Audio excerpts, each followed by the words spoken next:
Hai Sahabat Rescue, jumpa lagi di video kami.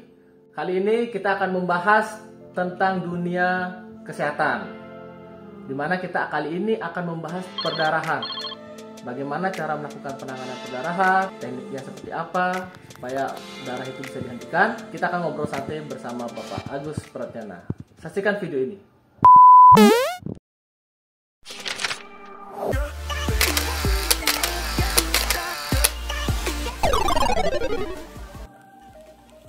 Salam dunia rescue. Oke, Pak Agus nih, kita ngobrol-ngobrol santai terkait dengan ilmu kesehatan lagi nih. Kira-kira yang ingin kita bahas kali ini tentang perdarahan nih Pak Ci. Nah, perdarahan itu kan kita tahu sendiri ada perdarahan luar dan perdarahan dalam. Nah, kali ini kita akan ngobrol singkat, ngobrol santai lah tentang perdarahan luar. Sebelum masuk ke teknik perdarahan luar itu, kira-kira nih perdarahan itu apa sih Pak Ci? Ya, perdarahan itu kalau diartikan itu kondisi di mana tubuh kehilangan darah dalam jumlah yang cukup banyak yang bisa mengakibatkan terjadinya yang namanya shock.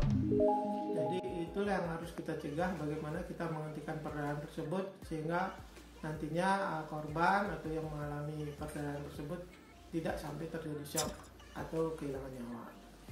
Oke, jadi perdarahan luar itu berarti ibaratnya keluarnya darah yang tidak bisa dihentikan. Nggak harus perdarahan luar saja. Jadi perdarahan dalam pun bisa terjadi. Jadi di mana darahnya yang memang mengalir pada sistem peredaran darah atau kardiovaskuler itu, dia keluar dari sistem tersebut sehingga menyebabkan sirkulasi atau peredaran darah atau perfungsi istilahnya dalam tubuh tidak baik. Darah tersebut bisa keluar dari tubuh atau disebut dengan perdarahan luar, atau darah tersebut keluar dari sistem kardiovaskuler itu namun mengendap di dalam tubuh atau di dalam rongga-rongga tubuh. Jadi tidak harus darah itu keluar dari tubuh, tapi akumulasinya darah itu keluar dari sistem kardiovaskuler itulah yang berbahaya. Nah, jadi itu jumlah darah orang dewasa itu kan berkisar antara 5 sampai 6 liter. 4 sampai 6 liter lah. Tergantung dari ukuran tubuh orang tersebut. Nah, kehilangan sepertiga dari jumlah darah tersebut bisa mengakibatkan terjadinya shock tadi.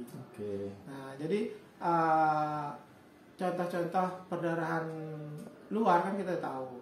Jadi perdarahan bisa berasal dari kapiler, bisa dari vena atau bisa dari arteri. Sementara kalau perdarahan dalam itu berkumpul di dalam rongga tubuh atau keluar dari sistem peredaran darah tadi. Contohnya apabila dia mengalami cedera panggul misalnya, nah itu darah bisa terakumulasi dan berkumpul di daerah panggul. Nah itu contoh perdarahan dalam. Oke sih, berarti secara simpelnya nih, ketika orang awam ingin membedakan perdarahan luar dan perdarahan dalam, berarti simpelnya ketika terjadi luka darahnya kelihatan itu perdarahan luar. Ya. Kalau darahnya tidak kelihatan atau memar itu termasuk perdarahan dalam. Ya. Oke, jadi itu simpelnya lah bisa dikatakan ya. Oke, terus ketika kita melihat terjadinya perdarahan luar, ini kan kita bicara tentang perdarahan luar dulu nih ya, biar tidak melebar. Teknisnya yang biasa kita gunakan itu apa aja sih Pak? Ya betul. Jadi tujuan menghentikan perdarahan itu tentunya agar tubuh manusia tersebut atau korban tersebut tidak kehilangan darah dalam jumlah yang lebih banyak lagi. Ya, gitu. Jadi ada yang namanya 3T1I. 3T1I. Walaupun ada T yang terakhir. Jadi memang 4 T ini sebenarnya. Namun T yang terakhir atau tourniquet itu adalah langkah terakhir. Sebaiknya tidak dilakukan kalau tidak terpaksa. Tourniquet adalah melakukan pengikatan pada daerah yang distal, yang terjauh dari jantung gitu misalnya. Jadi misalnya kalau dia terputus di sini, amputasi di sini, itu kita jangan melakukan tourniquet di sini, tapi di bagian yang terdekat dengan luka tersebut. Nah, kita fokus dulu ke 3T1I-nya. Jadi 3T1I-nya adalah singkatan untuk mempermudah mengingat kita, mengingat bagaimana teknik yang harus kita lakukan. T yang pertama adalah tekanan langsung. Tekanan langsung pada bagian yang terluka. Jadi kalau kita memiliki kaca steril, kain yang bersih, kita bisa menekan langsung dengan kain. Tapi kalau tidak ada, kita langsung menggunakan tangan kita. Tapi pastikan bahwa tangan kita sudah bersih, atau kalau bisa ada handscoon atau sarung tangan latex untuk pelapisnya lah ya. Ya, pelapisnya. Karena kita tahu bahwa darah, semua cairan dari tubuh manusia itu dikategorikan menular.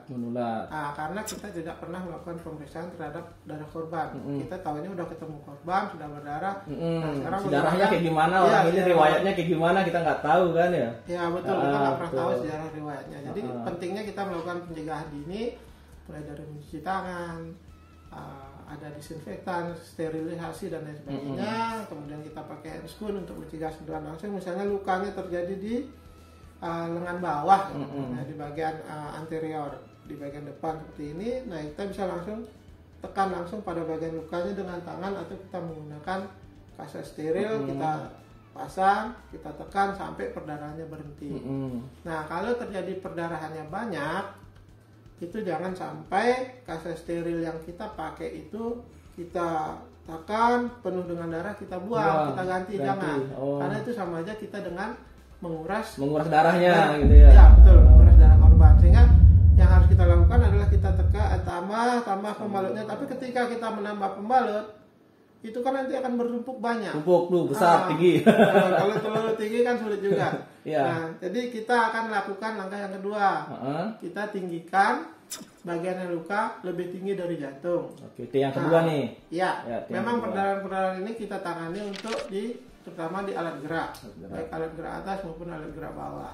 Jadi kalau memang di alat gerak atas seperti ini, kita lebih tinggikan dari jantung, dalam posisi duduk pun bisa diangkat, ditinggikan lebih tinggi dari jantung. Tujuannya agar darah tidak mengalir terlalu cepat ke bagian yang luka. Nah, kalau sudah kita lakukan seperti ini, namun perdarahannya belum juga berhenti, maka kita harus melakukan T yang ketiga. Ya, jadi pertama sudah tekan langsung, kemudian tinggikan. Yang kedua tinggikan. Yang ketiga tekan pada titik tekan. Nah, kalau di pertolongan pertama, first aid atau MFR, ya kita ada 5 nadi yang kita pakai untuk penekanan. Nah, yang pertama ada nadi karotis di leher, kemudian ada nadi radialis di pergelangan tangan. Mulai dari pangkal ibu jari sampai di siku, seperti ini. Yang ketiga ada nadi brachialis. Sepanjang lengan bawah, lengan atas. Kemudian yang keempat ada nadi femoralis. Sepanjang paha. Yang kelima ada dorsalis pedis. Dorsal itu artinya punggung, pedis itu artinya kaki. Jadi di punggung kaki. Nah, seperti itu. Nah, kalau sudah kita tinggikan, nah seperti itu kita tahu bahwa kita ambil di nadi brachialis. Jadi mulai dari sini kemari, nah ini sepanjang ini nadi brachialis. Jadi setelah kita tinggikan, kita tekan lukanya, tetap kita tekan dengan satu tangan, tangan yang lain menekan di nadi brachialis. Kalau di lengan, di tungkai alat gerak atas seperti ini. Nah, jadi kita tekan di bagian sini menggunakan 3 jari, kita tahan seperti ini, sehingga darah tidak akan mengalir melalui pembuluh darah tadi. Berarti pembuluh darahnya kita tekan agar tersumbat lah. Iya, agar tersumbat. Kita menghambat jalur. Menghambat peredaran darah tadi. Nah, kalau sudah kita lakukan, yang terakhir kita imobilisasi. Kita imobilisasi dengan cara kita imobilisasi artinya menghentikan pergerakan. Nah, tadi kan sudah kita tekan. Kemudian kita lakukan pembalut penekan namanya. Pembalut penekan, jadi untuk menahan. Tapi tetap kita pastikan bahwa setelah kita melakukan pembalutan, kita lakukan lagi namanya PSM, pulsasi sensorik motorik. Motorik. Tetap kita cek lagi, karena kita membalutnya di lengan bawah tadi. Kita PMS-nya. Ya, PSM-nya. PSM penyakit. Ya. Lain pemahamannya. Ya, walaupun benar ya. Ya. Nah, jadi contoh kita lakukan penekanan di nadi brachialis tadi, kita lakukan pembalut penekan, kemudian kita cek lagi di nadi radialis kalau di lengan seperti ini. Nah, kita gunakan 2 jari, jari tengah dan jari telunjuk. Nah, kalau nadinya masih teraba, kemudian kita gelitikin masih terasa geli, atau masih bisa menggerakkan. Nah, itu berarti peredaran darahnya sudah terhambat, namun tidak dihentikan sama sekali. Karena takutnya kalau dihentikan sama sekali nanti efek tourniquet. Gitu. Tourniquet jadinya. Ya, nanti malah rusak jaringan yang ke bawah. Gitu. Oke. Jadi misalnya kita kalau di tourniquet itu kan pasti rasanya kebas gitu ya. Iya, kebas tuh lama-lama nanti sel jaringan yang ada di bagian yang di tourniquet itu mati istilahnya kan. Itu yang kita hindari Pak ya. Mungkin itu nanti bahasanya lebih ke Oke, nanti akan kita bikinkan video yang lebih lagi untuk masalah. Oke, jadi kesimpulannya seperti yang disampaikan tadi oleh Pak Ci, perdarahan itu adalah darah yang tidak bisa terkontrol, ya. Kehilangan darah dengan jumlah yang besar. Ya. Kemudian penanganannya ada teknik yang namanya 3T1I. Yang pertama adalah tekan langsung. Harus dipastikan dulu tangan kita bersih, bila perlu menggunakan handscoon, pelindung lengan, pelindung tangan, karena tangan kita juga bisa kotor ketika masuk ke luka itu, malah akan menginfeksi si korban itu ya. Bisa menginfeksi korban juga, kita juga kebalikannya ya kan, kalau kita yang luka malah masuk ke kita kan gitu. Apalagi ada sih beberapa kasus di mana penolongnya mungkin potong kuku nggak terlalu bagus, ada luka, ternyata ada lubang, ada luka lah di bagian jari-jari tangan, malah masuk ke situ. Terus sorry to say nih ya, misalnya korbannya kita nggak tahu sejarahnya atau riwayatnya dia kena penyakit menular misalnya, itu masuk ke kita, jadi ruginya di penolong. Malah kita mau niatnya baik, nolong malah jadi imbasnya buat diri kita sendiri kan gitu ya. Oke, jadi yang kedua itu tekan tinggikan. Kemudian yang ketiga itu adalah tekan pada titik tekan. Selain itu juga pada saat kita menekan langsung, kita bisa balut dengan pembalut. Menekan. Imobilisasi setelah kita balut, terus kita pasangkan sling and sword. Ya, terakhir baru imobilisasi dengan menggunakan sling and sword. Oke, jadi itu aja nih Pak Ci untuk obrolan singkat yang santai pada kesempatan kali ini. Terima kasih atas waktunya. Nanti lain waktu kita akan ngobrol-ngobrol lagi ya Pak Ci ya, dengan pembahasan yang lebih luas lagi, yang lebih bermakna, bermanfaat lagi bagi kita semua, bagus juga bagi para pendengar channel Dunia Rescue. Mudah-mudahan ini menginspirasi. Oke, sekali lagi terima kasih. Selamat beraktivitas. Salam Dunia Rescue. Salam Dunia Rescue.